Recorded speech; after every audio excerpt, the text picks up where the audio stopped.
আসলাম। এটা হচ্ছে সংগ্রহশালা।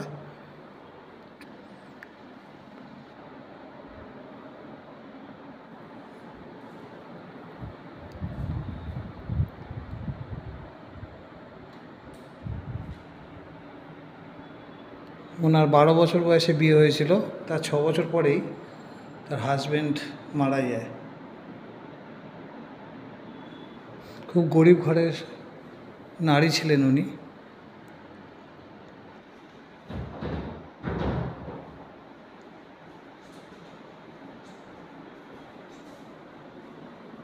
ইন্দিরা গান্ধী এখানে এসেছিলেন।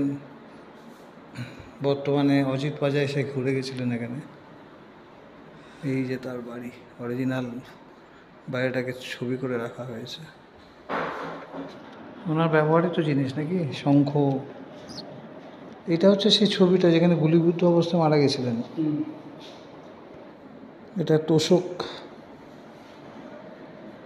এটা একটা হচ্ছে বিছানার চাদর মনে হচ্ছে। এখনো ভালো অবস্থাতেই রয়েছে। যাক, নিজেকে খুব গর্বিত মনে হচ্ছে এরকম একটা জায়গায় এসে। জয় মাতঙ্গিনীর জয়।